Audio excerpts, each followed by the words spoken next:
for joining us today. I am happy to be here with Nate Bagley, and my name Hi. is Gretchen Figge. I'm the CEO of Cornology, and we are more than delighted to be here and talking to you guys today. And Nate, I want to start everything we are talking about with a question for you. Why is it we're talking all the time about advisors and them connecting to their clients and helping their clients connect to each other? Mhm. Why does that matter? What is the big deal?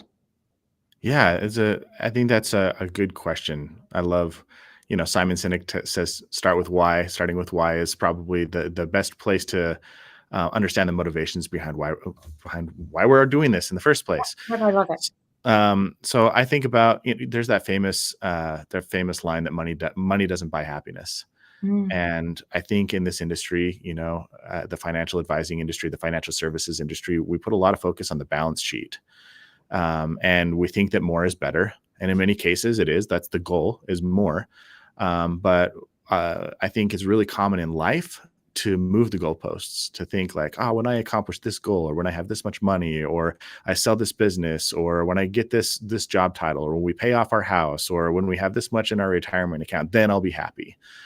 And it's really easy to reach those benchmarks, or to grow continuously, to improve on the balance sheet, or to pursue those goals, and then and realize that with every goal that you check off the box, you're maybe not so happy. So the yeah. thing we're going to be talking about today is the longest longitudinal study on happiness done by Harvard University, and there's some really interesting insights to be gleaned from there. But I think the most important thing is that as advisors, like the financial outcome is important, but I think what's more important is the emotional outcome for clients. Yeah, I Like love that.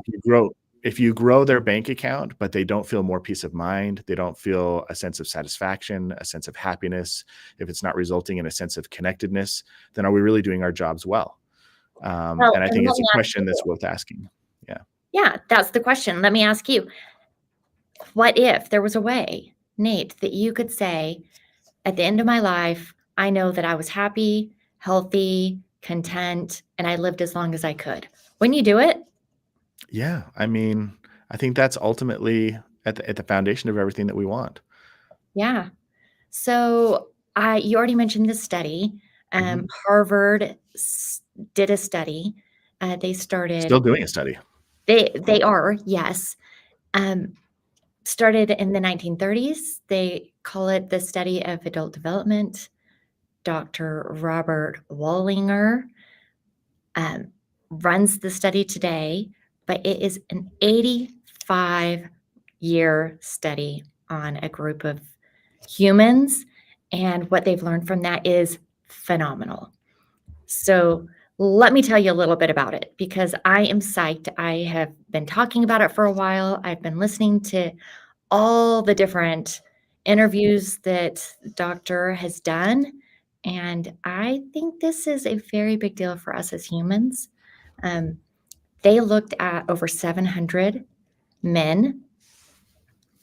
Half of them, not quite half, but a chunk of them actually were in Harvard. They were sophomores in college at Harvard when they started the study. Another group of the men were teenagers in the very poorest parts of Boston.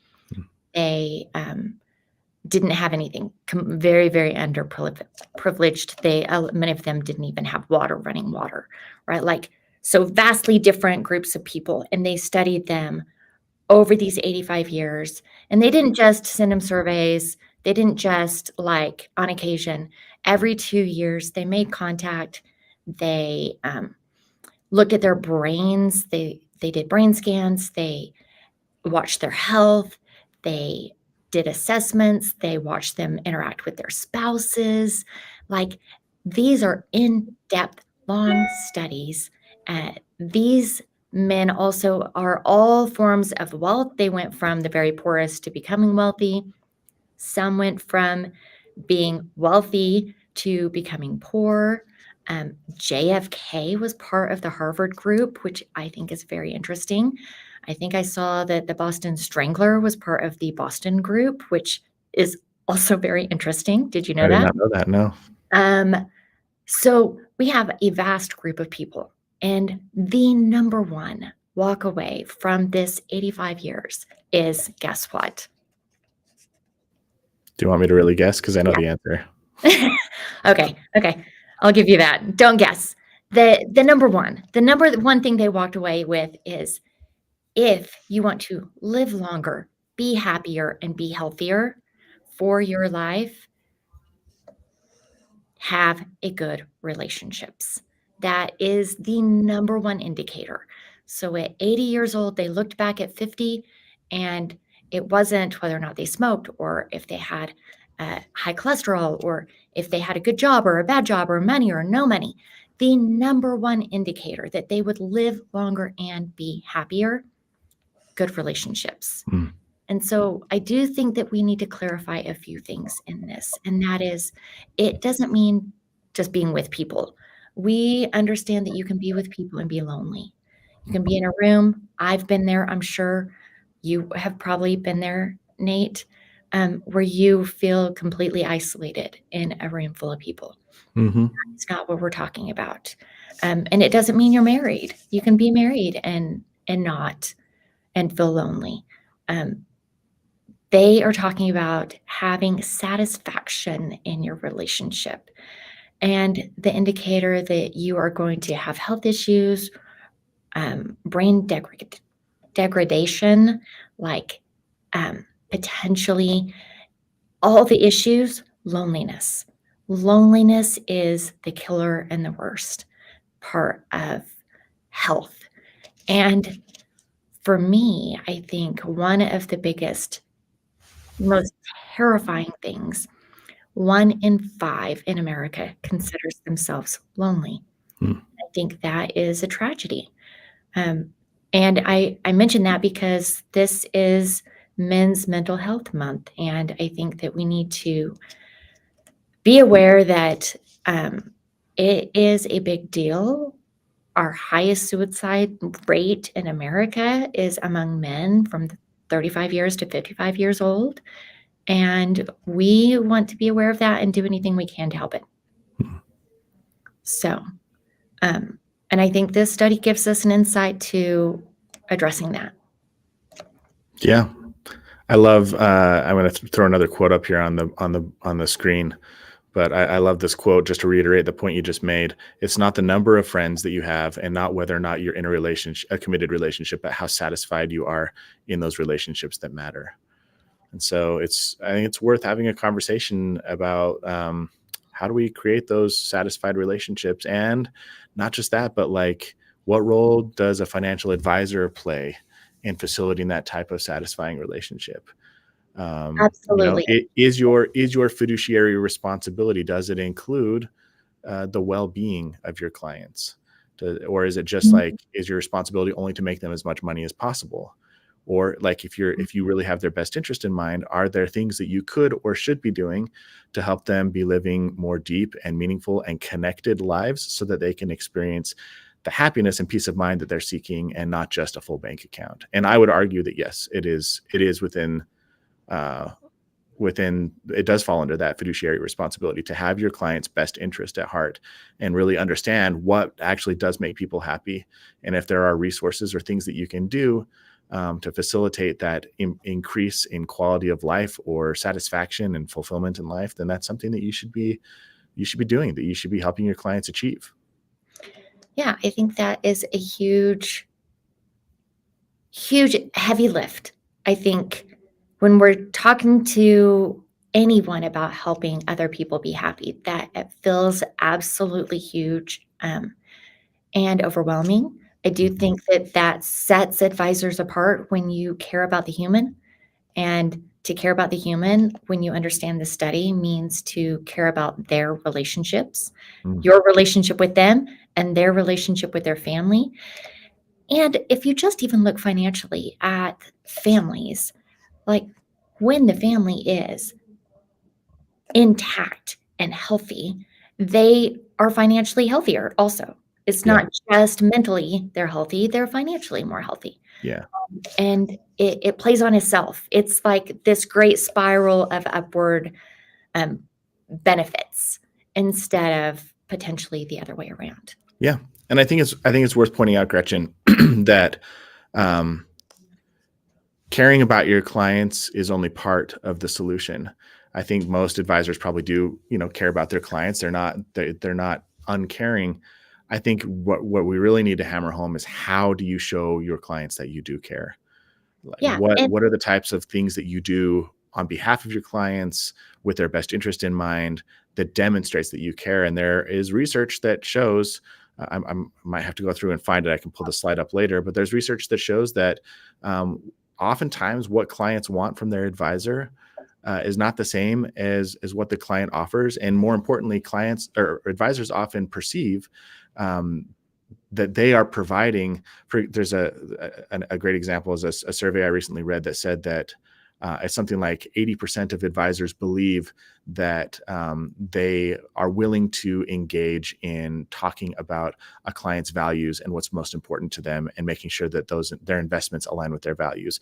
But like half of that number, something like 42% of clients actually experience that from their advisors. So it's worth noting that sometimes the way an advisor shows up, they might believe that they're showing up in a way that's demonstrating care about their clients and about their clients' relationships and their clients' values.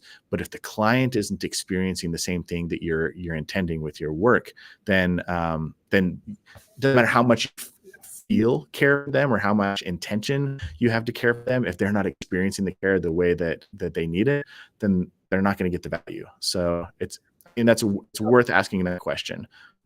I 100% agree. And obviously, I am all in with knowing and understanding that, because I am running Cornology, and it's what we talk about every day, helping advisors be connected to their clients and helping those clients even have connection with each other. And so we have this 85-year study that says that very thing changes lives. It helps them live longer, be healthier, and happier. And so as I listened to all of these different interviews with the doctor, he talked again and again about, relationships are hard. Relationships are messy and difficult, and it's not like a one-time fix. Real relationship is a long haul. You're in it for a very long time. And so what can we do that really helps benefit that? And he said over and over, 1, help people be authentic, right? Like, let the people in your lives be authentic. And 2, allow the people in your lives to change and let them allow you to change. I think, well, that makes so much sense. If you're together 30 years, in a marriage 30 years, how can you not be authentic or not change? Like, thank goodness I'm not who I was at 24. Not that I don't like who I was. I was a cute girl, but I am not that person anymore. I almost said little girl, but I was married. So allow for change and be their self.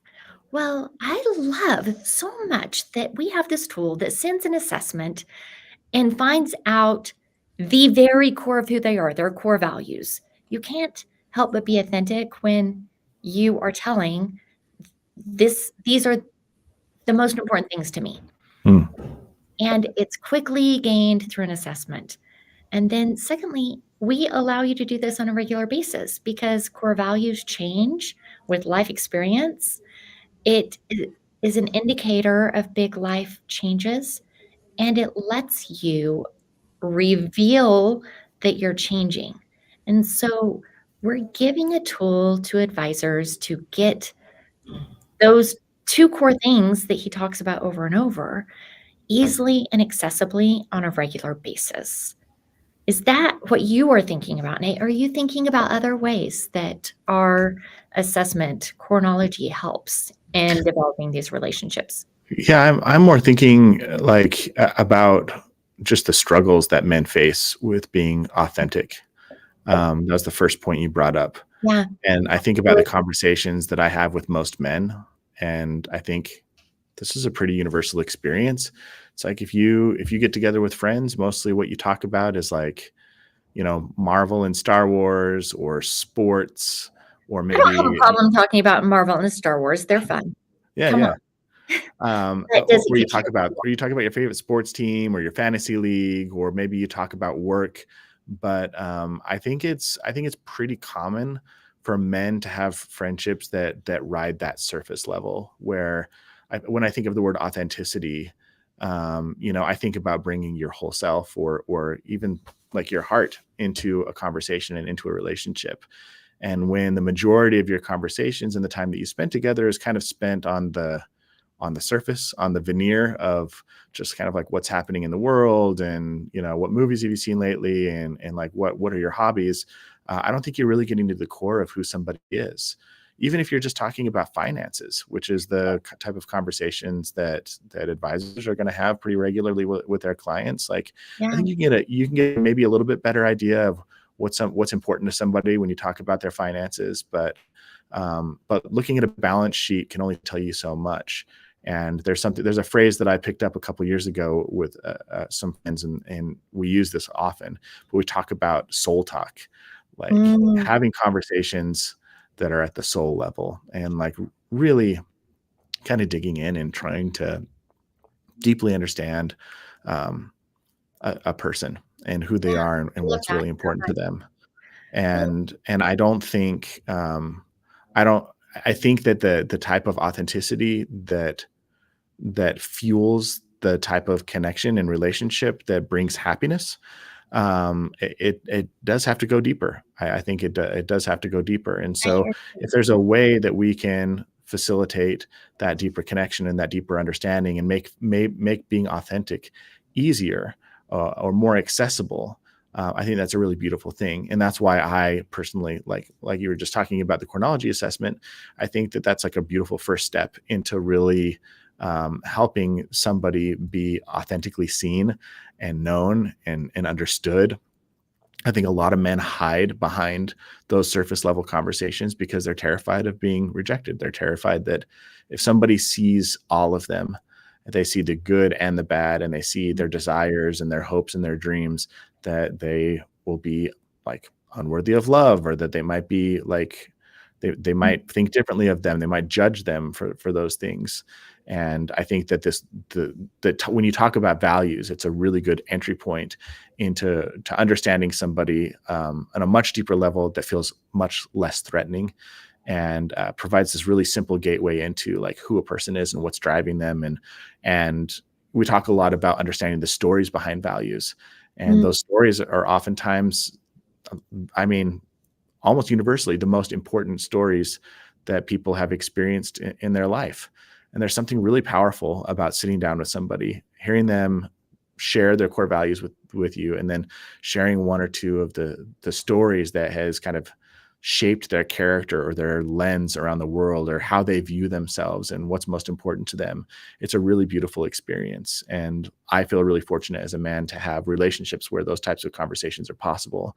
And I think as advisors, if you're able to help facilitate those types of conversations between like a husband and their partner, or between generations, like a man and his children, or a man and his parents, like it's a deeply healing and connecting and fulfilling experience. I think that, Nate, you know yourself well. You've done lots of your own work and knowing who you are, but I think it is not uncommon for not only men, but women and humans to get caught up in the world and not recognize even what are my values. Yeah, Like, if you ask most people what their values are, they're like, my family, but that's that's not the core of who they are. My husband and yeah, I both adore our family, and we live our life out together in unity well, but I was shocked when we did our core values the first time because I did not anticipate what his top core values were going to Mm. be. Once I saw them, I was like, yes, I can see this. I understand this. But if I had guessed, I would have guessed his number one core value would be connection. Yeah. And it's not in his top 5. Yeah. Anybody that knows him would think that because of the way he behaves, and he is so connected to the human. His number one core value is wisdom. Now I look back and I'm like, oh, totally. I see so many ways that plays itself out. But I know him more deeply and understand him on a better level than I ever did before, even though we are some of the lucky few that do have deep, clear relationships. So I can't talk highly enough about my husband, who is my partner in life and in crime if it has to happen. I'm joking. We would never break the law. That would be against my husband's core value. Wink. Never. It's not even a wing. Like, I think might do something wrong, but he would never let me. Like, we are dotting the I's and crossing the T's. You bring up something really interesting, which is I think that you're right. Most people don't know what their values are. I think most people know what they value. They don't And knowing know. what you value, like your family or your house or your Mhm. friendships or your job or your faith, like those are all things that you value, and those are wonderful. And I think most of us probably would check at least a handful of those boxes as the things that we value most in Mhm. life. But your values are different than the things that you place value on.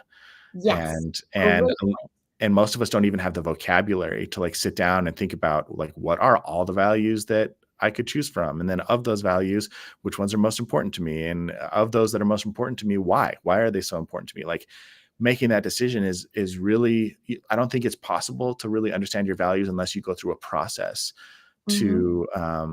to really be Dig into intentionally it. think about it and consider it. Which is So why I love Chronology. It's a quick, easy assessment. It gives information in a very short amount of time to start those conversations. yeah. And it gives it to the advisor, so the advisor does have a deeper connection. You Mhm. know someone more deeply than many people in their life probably do instantly, well, very quickly, and you're giving this gift and tool to a family for them to know each other at a whole Yeah. different level so that they have that deeper connective relationship, and then they're living happier, healthier, longer lives. Yeah. Another reason this is really important, I'm going to throw another quote by Dr. Yeah. Waldinger up on the board, if that's okay. He says, achievement is most meaningful when it is relational.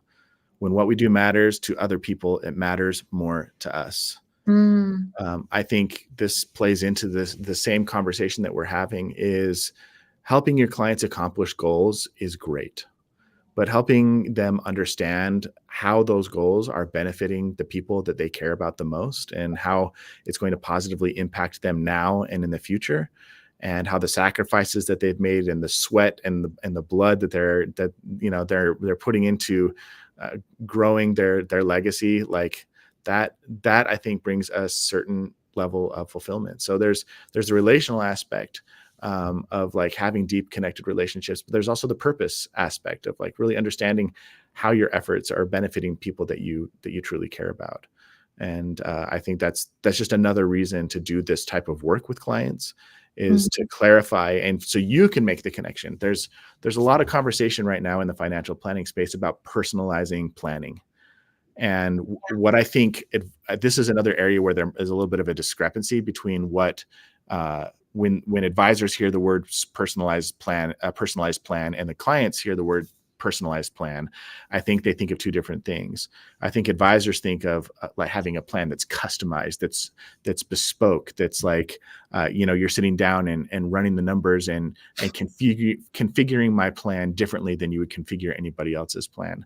But we all know that like the financial services industry is becoming more commoditized, and really at the end of the day, I don't want to oversimplify it, but like there's a lot of algorithms and tools out there that make doing the job a lot easier once you figure out somebody's, how much they're investing and what their risk tolerance is and things like that. Like there are tools that you can use to basically do a lot of the decision making for you.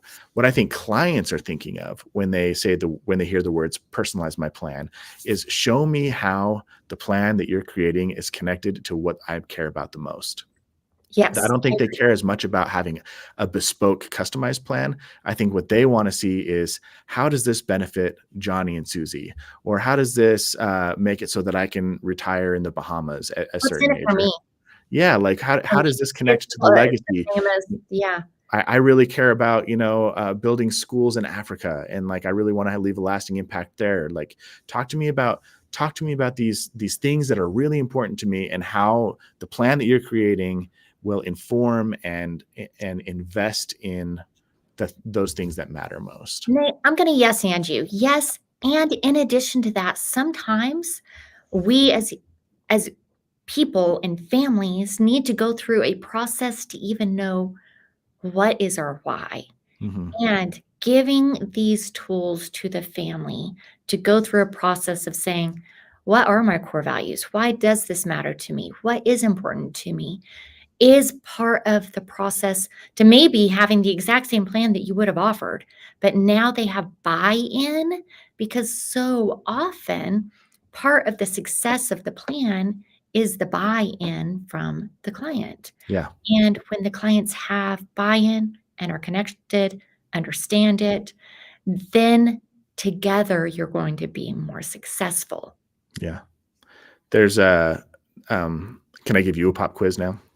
Let's do it. This might be my favorite Probably quote fail. from Dr. Waldinger.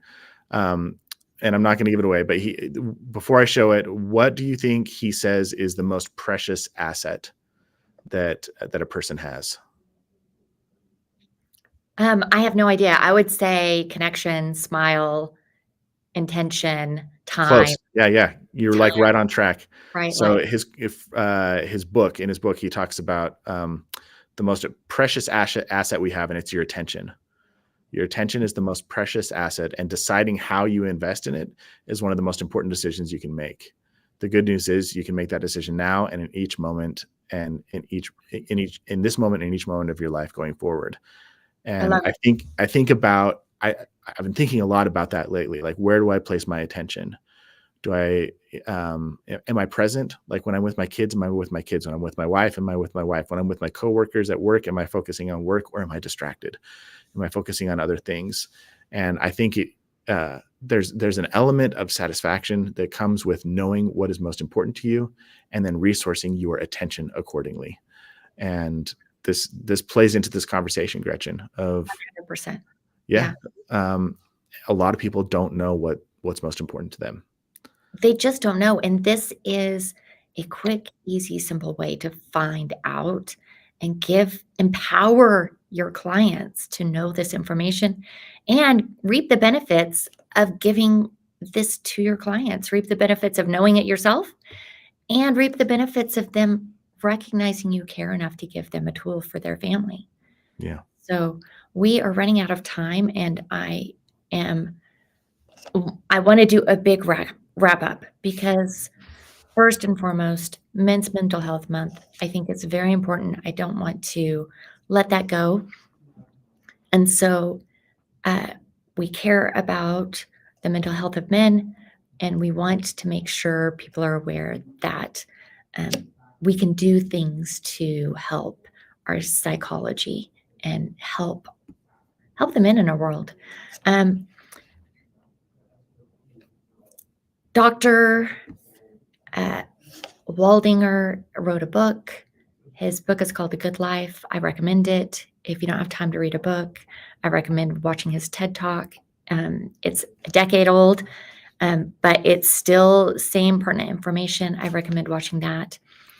And then as you walk away today, I would love you to think about, how are you connecting to your clients? How are they feeling known and heard? Are you helping them build happy, healthy lives, long lives? And then maybe do some of your own personal self-assessment. Are you in a place that you understand relationships are your most valuable asset to have a happy, healthy, long life? And if not, maybe this is a good time to say why. Why is that? Why isn't that? Um, if you are lonely, please reach out. There are ways to gain relationship and be connected and fight against the potential for um, disconnected, shorter life. I highly value that. And if you are struggling in any way, from I had a friend that I lost a year and a half ago to suicide in that demographic, and it is tragic. We did not expect it, and I would hate for that to happen to anyone out there. If you don't have anyone else to reach out to me. I'm there. Um, but do not go it alone. There are people that care and will help you. And that is how I would like to end today. We will see you next week.